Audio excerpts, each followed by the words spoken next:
Parliament کے باہر media سے بات کرتے ہوئے علی محمد خان نے کہا کہ بانی پی ٹی آئی سے آئی ایم ایف کا معاہدہ ہوتے وقت شفاف انتخاب کا وعدہ لیا گیا تھا۔ ہم نے وہی نشاندہی کی ہے کہ آپ نے یقین دہانی کر لی، آزاد شفاف الیکشن ہوا ہے۔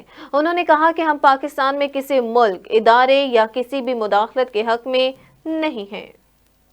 اللہ الحق ہے، آج سے 22 مہینے پہلے میں نے یہ بات کی تھی کہ 2/3 سے میرا لیڈر آئے گا، اور اللہ کے کرم سے 178 سے 180 سیٹیں ہم جیت چکے ہیں۔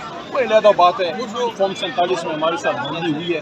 اللہ کے کرم سے اللہ نے بہت عزت رکھی۔ جن لوگوں کا یہ خیال تھا، جن کی خواہش تھی کہ تحریک انصاف ختم ہو گئی ہے، عمران خان صاحب کے ختم ہو گئے ہیں، خان صاحب کی تحریک ختم ہو گئی ہے، یہ فارغ ہو گئے، آج دیکھ لیں کہ عمران خان کے سپاہی ماشاءاللہ کتنے جوک در جوک آ رہے ہیں۔ دیکھیے، آئی ایم ایف ایک ادارہ ہے جس سے پاکستان ایک معاہدہ کرتا ہے فائنینشیل سپورٹ کے لیے۔ ہم کسی غیر ملکی ادارے یا کسی ملک کی پاکستان میں انٹرفیئرنس کے حق میں نہیں ہیں، اور اسی وجہ سے ہم نے اپنی حکومت قربان کی ایبسولوٹلی ناٹ کی۔ لیکن ان کے ساتھ جناب وزیر اعظم عمران خان صاحب سے جب آئی ایم ایف کے ساتھ معاہدہ ہو رہا تھا، ہم سے ایشورنس لی گئی تھی کہ کیا آپ ایشور کرتے ہیں کہ ایک آزاد شفاف الیکشن ہوگا۔